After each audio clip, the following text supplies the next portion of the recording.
Hi, my name is Suzanne. I am here in Mason, Ohio, which is the Cincinnati area at Bob Evans. So I'm ready to go in and deliver that. Let's go.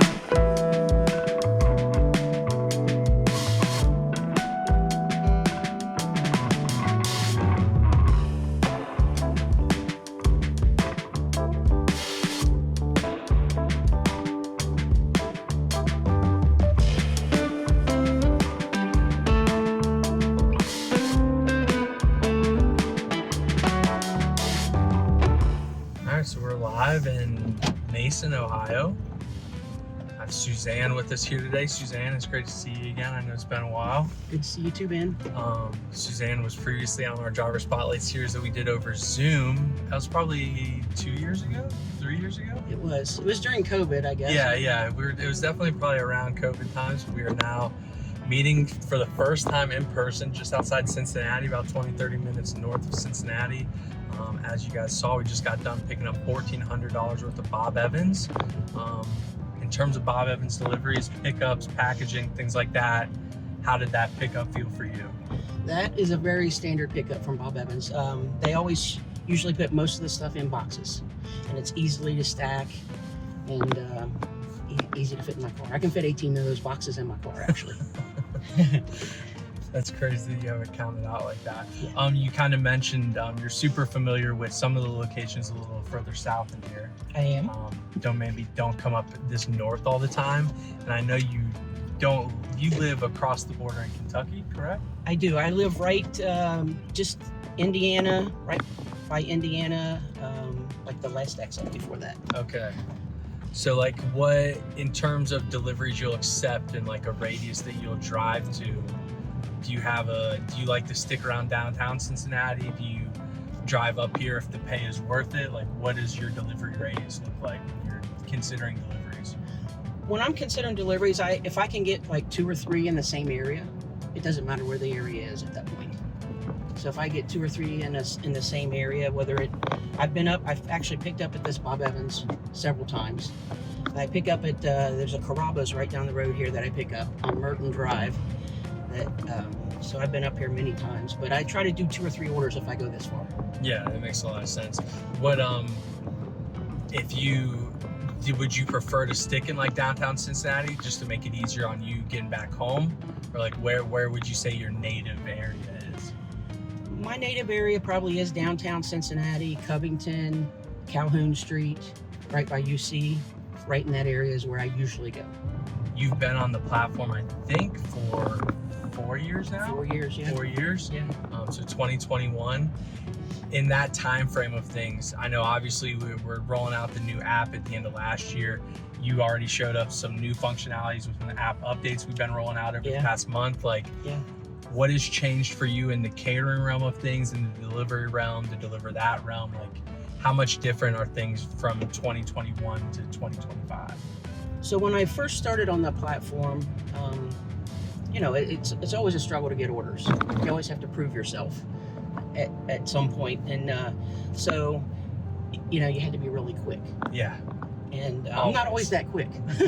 So a lot of times I'd miss them. I'd be like, dang, and then you just kind of wait for them to come back up, and you just take what you can get. Like I said, work a certain area, do 2 or 3 orders in that area. It doesn't have to be high paying all the time. It's just if you're in a certain area, work that area, and then build up to getting bigger and larger orders.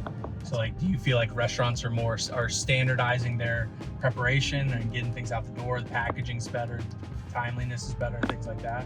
I do. I think most restaurants, occasionally we'll run into the situation where maybe they didn't know they had the order or whatever, but sometimes there's enough time built in to where you can still have a successful delivery, an on-time delivery, and keep the customer happy. But for the most part, most restaurants have had everything ready on time for me. What were the specs of the delivery that we picked up from Bob Evans? Obviously we know it's $1,400 worth of food. Was that the exact amount? What was the mileage, pickup, drop time, all that stuff? It was a 10:10 pickup with a 10:45 drop off, and I usually get there 15 minutes earlier just to I'll try to go in at 10:30 just so that I have time to unload and I don't put a crunch time on the customer. I know I've dropped off with this customer before, so I know exactly, you know, she would rather have it earlier than late because they have to eat at a certain time. Yeah. And so she would rather have the food there a few minutes early as opposed to a few minutes late. As a driver, if you get to know your customers, you get to know your restaurants, the people working in the restaurants, I think that would be so beneficial because, you know, I know exactly what she's expecting here. I'll drop off in the front here and I'll probably give her a call and just see if she's ready. Cool. All right. So 1400 is going to turn into a drop and go right inside the lot. You know, I've set up for her before, so I'm surprised she doesn't want setup help. She must have a lot of help in there. Yeah. It's lunchtime. Everybody's, you know, you get food. Everybody wants help. Wants to help with the food, so they can eat. Make it easier on you anyway. Yeah. Get in and out. All right. That's Drop it. off. Here we come.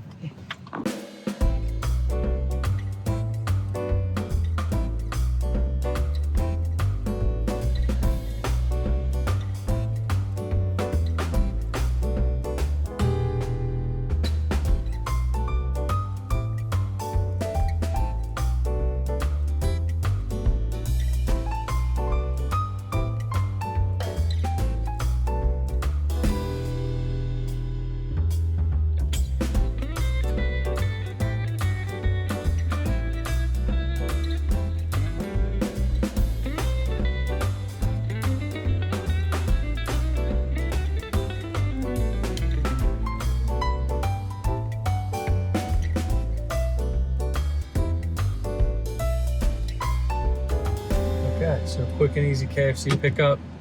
Had them all 3 boxes boxed up, ready to go for us, right on the counter. Yes. You mentioned something, and we'll show it in the footage, but you did a little transfer from their boxes to some DeliverThat bags. I did. I don't like to mix hot and cold food in the same bag or the same box, even if it was already packed by the restaurant. Just because I like when I get to the customer, I don't want the hot food to be cold from the cold, or vice versa, the cold being hot. I think too, Ben, I look at it from the customer's perspective too. I mean, how would I treat my food if I was picking it up for myself? That's Right. how I look at it. I treat it as if it was my own order that I'm picking up. Yeah, I think the customer would appreciate treating it that way. What is it in your like everyday life? Are you using like the DoorDashes or Instacarts of the world to get your food delivered, or are you more of like a go and pick it up kind of person? I do my own thing. Yeah, I go and pick it up. Same. I'm the same way. What's your opinion on Skyline chili? I don't eat. I'm a vegetarian, I think I already knew that. so I don't eat Skyline. What a stupid question. But you know, Skyline. Not every Skyline's on the platform. I can pick up a Skyline. I can pass like 3 Skylines, I guess, in on a way to a delivery. Yeah, and it's you picked up from one that's further away or something like Yes. that. Yeah. A lot further away, and I think because they're all individually owned and they're not all on the platform. Yeah, that's just the same thing we just talked about Subway earlier. The same thing's been happening in our area where we had to pick up the other day from a Subway that was like a mile further to the drop off, and there were like 2 other ones that were much closer. And I was like, Right.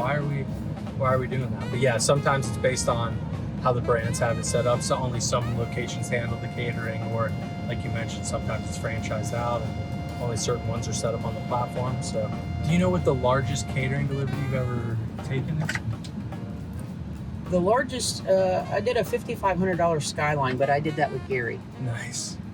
$5,500 $5,500 worth of Skyline. That's Yeah. so much Skyline. Yeah, A lot of pasta, a lot of chili. a lot of crackers. Yeah. I mean, they sent boxes. Was of there any that. spillage in the packaging? No. Interesting. There was not. And then I've done like a $3,000 from Davis Cookie Collection on Reading Road. It's a small, like, specialty cookie place over there.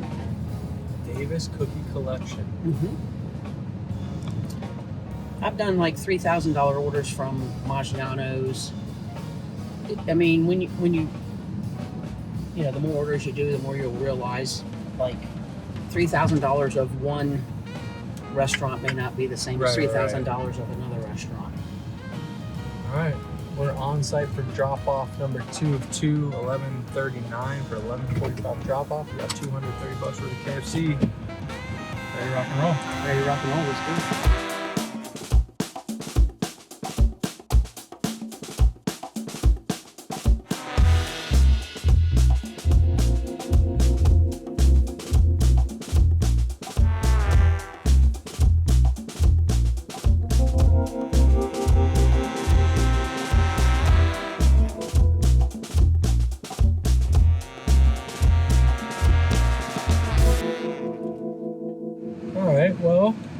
2 pickups, 2 drops at the door.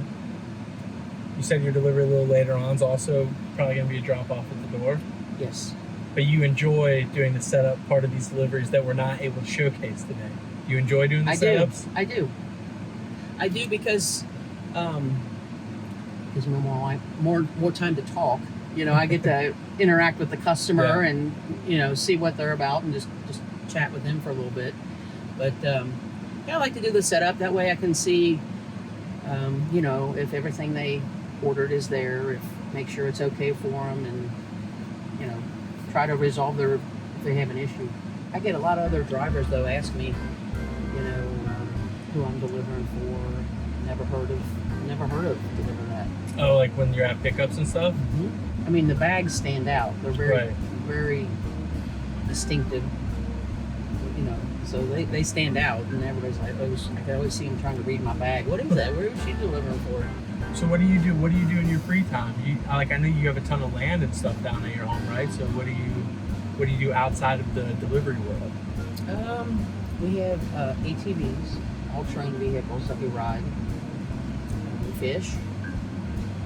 We hike. There's always something to do out there. Tree falling or mowing or whatever, but we mostly anything outdoors. Of course, on a day like today, no. Yeah, it's too much. In terms of the volume of deliveries you're seeing, way more is up like above the river in Cincinnati versus below it where you stay? Or do you still get pickups and deliveries in Kentucky? Oh, I do. Yeah, it's definitely more in downtown Cincinnati and a little further, but there are some in northern Kentucky. Yeah, I think there was always is there a Buca de Beppo down there? That's in Norwood. Okay. How often are you picking up in Kentucky and dropping off in Ohio? Or does it usually, like, if you pick up in Kentucky, it stays in Kentucky? If you pick up in Cincinnati, it stays in Cincinnati? Or are you picking up one and going to the other ever? Yes, a lot. Just so much more bigger businesses in downtown Cincinnati area. That's why most of the ones I do in northern Kentucky are medical offices, is where I drop off. Do you usually deliver Monday through Friday, Tuesday, Wednesday, Thursday? What is your typical schedule? I usually Monday through Friday are no-brainer. I do those up every week. Saturdays and Sundays, if I get a couple orders or a halfway decent order in one area, I'll go and do that too on Saturdays and Sundays.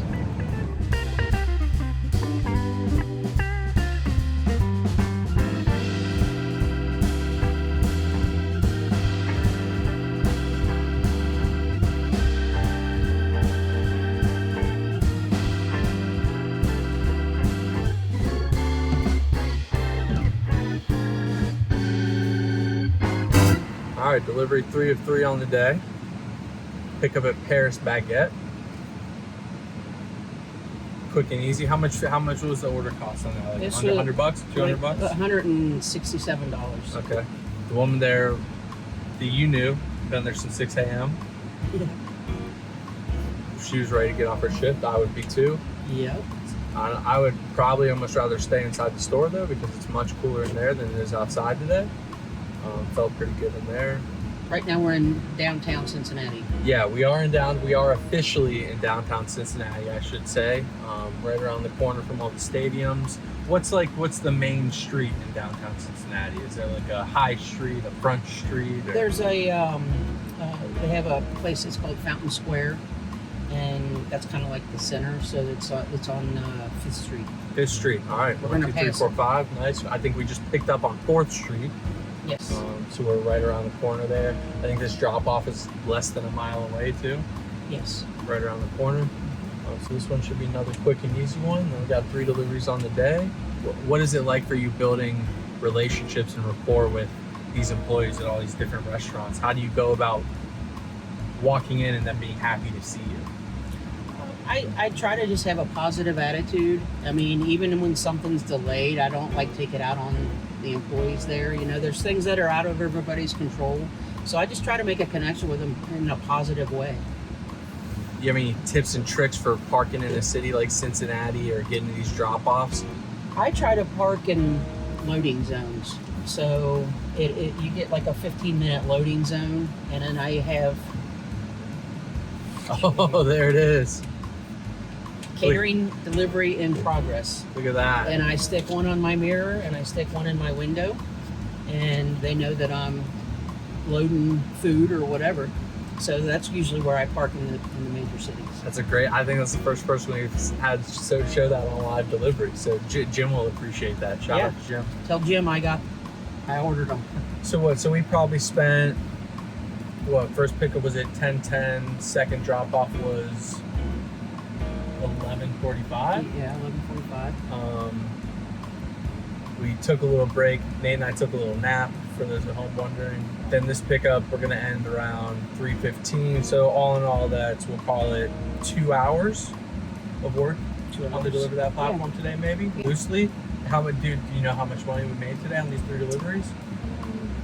This one's just $20. Okay. Which, like I said before, I mean, I feel like they all, I feel like it balances out. Yeah, I think the second one we took was around 22, but that first one was a big boy. The first one, I think, was 105 payout. Nice. So yeah, I mean, 140 bucks for 2 hours of work. So it's clocking in 70 bucks per hour. Right.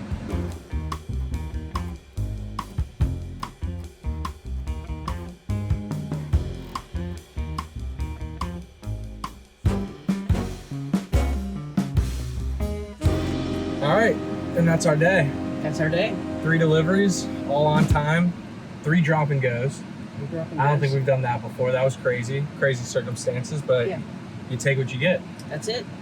Yeah, it was unbelievable. I just, Suzanne, I want to thank you again for joining us. Obviously, it's our second time together, first time in person. It was amazing to meet you here face to face and come to Cincinnati, have you drive us around and let you tail you on the deliveries. And I just want to let you know that everyone at DeliverThat appreciates you. I know all these restaurant brands appreciate you. The customers appreciate you.